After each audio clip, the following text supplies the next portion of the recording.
Planning sir? ಹೊಸ ವರ್ಷದ ಸಂಬಂಧವಾಗಿ ಈಗಾಗಲೇ ಸಂಬಂಧಪಟ್ಟ ಬೇರೆ ಬೇರೆ ಇಲಾಖೆಗಳ ಜೊತೆ ಕೂಡ ನಾವು ಒಂದು ಸುತ್ತಿನ ಮಾತುಕತೆಯನ್ನ ನಡೆಸಿದ್ದೇವೆ.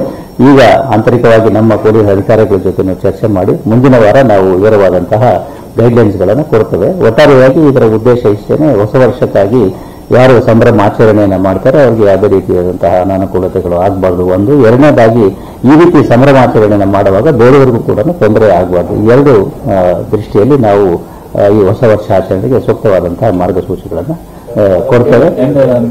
ಕಳೆದ ವರ್ಷ ಆಗಿರ್ತಕ್ಕಂತಹ ಘಟನೆಗಳು ಮತ್ತು ಕಳೆದ ವರ್ಷದ ಯಾವ ರೀತಿ ಇತ್ತು ಅದನ್ನೆಲ್ಲ ಅವಲೋಕಿಸಿ ಸೂಕ್ತವಾದಂತಹ ಒಂದು ಮಾರ್ಗಸೂಚಿಗಳನ್ನು ನಾವು ಕೊಡ್ತೇವೆ. ಅವಕಾಶ ಇದೆ MG ರೋಡ್ಗೆ ಮತ್ತೆ ಅವಕಾಶ ಸಿಗುತ್ತೆ ಈ ಸರಿ? ಯಾವುದು? ಅದು ಹೇಳಿದ್ನಲ್ಲ, it will be as it was last year.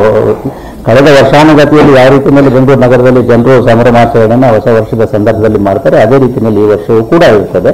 But ಇನ್ನೂ ಹೆಚ್ಚು ಅವರಿಗೆ ಅನುಕೂಲ ಮಾಡ್ತಕ್ಕಂಥದ್ದು. ಎರಡನೇದಾಗಿ ಯಾವುದೇ ರೀತಿಯಾದಂತಹ ಅಹಿತಕರ ಘಟನೆಗಳು ಆಗಬಾರ್ದು.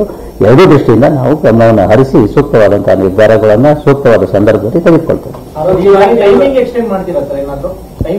ಮಾರ್ಗಸೂಚಿಗಳಲ್ಲಿ ತಮಗೆಲ್ಲ ವಿವರಗಳನ್ನು ಕೊಡಲಾಗ್ತದೆ.